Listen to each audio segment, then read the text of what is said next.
जोशी. नमस्कार, मी लीना जोशी. आम्ही आता दाम्पत्याने आईवडिलांनी सगळ्यांनी मतदानाचा हक्क बजावलेला आहे. खूप भारी वाटतं. म्हणजे रोजच गर्व असतो आपण भारतीय असल्याचा. आज थोडा जास्त आहे, कारण ह्याच्यात एक वेगळी ताकद आहे, ह्याच्यात एक वेगळी शक्ती आहे. आणि मतदान हा फक्त आपला हक्क नाही, आपला अधिकार नाही, तर मतदान ही आपली जबाबदारी पण आहे. आणि फार भारी वाटतं. मोठ्या संख्येने लोक सगळीकडे लाईन लागली मोठी आणि छान वाटतं. खऱ्या अर्थाने उत्सव आहे लोकशाहीचा. आणि मला फार छान वाटतं. मला कौतुक करायचं सगळ्या प्रशासनाचं. खूप उत्तम सोय आहे, उत्तम मॅनेजमेंट आहे, पोलीस बंदोबस्त आहे आणि खूप छान कामगिरी करतात. कारण लाखो लोक या यंत्रणेच्या मागे काम करतात, ज्यांना कधीच आपण ज्यांच्या पाठीवर कधी शाबासकीची थाप मिळत नाही. तर या निमित्ताने या सगळ्यांचं अभिनंदन आणि आभार मानायचे.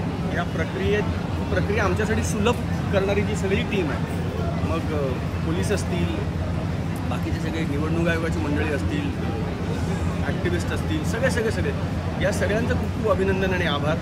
आणि खूप भारी वाटतं या सगळ्यात मोठ्या उत्सवात आपण सहभागी झालो. जय हिंद. जय हिंद.